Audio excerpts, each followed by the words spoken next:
હવામાન વિભાગે આગામી 7 દિવસને લઈને રાજ્યમાં વરસાદની આગાહી કરી છે, જેમાં આગામી 7 દિવસ રાજ્યમાં છૂટાછવાયા વરસાદની આગાહી કરવામાં આવી છે.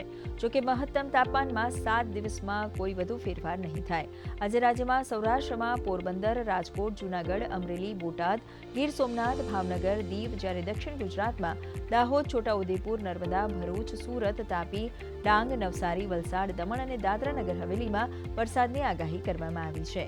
તો આવતીકાલે 8 જૂનના રોજ સૌરાષ્ટ્રમાં રાજકોટ, જૂનાગઢ, અમરેલી, ગીર સોમનાથ, ભાવનગર, દીવ, જ્યારે દક્ષિણ ગુજરાતમાં દાહોદ, છોટાઉદેપુર, નર્મદા, ભરૂચ, સુરત, તાપી, ડાંગ, નવસારી, વલસાડ, દમણ અને દાદરાનગર હવેલીમાં વરસાદની આગાહી કરવામાં આવી છે. તો બીજી તરફ રાજ્યમાં અમદાવાદ, રાજકોટ, સુરેન્દ્રનગરમાં તાપમાનનો પારો 41 ડિગ્રીને આંબ્યો છે.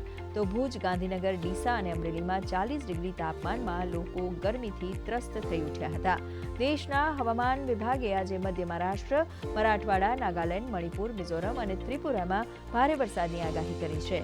વિભાગે જણાવ્યું હતું કે આગામી 7 દિવસ સુધી પૂર્વોત્તર ક્ષેત્રમાં વરસાદ ચાલુ રહેવાની સંભાવના છે.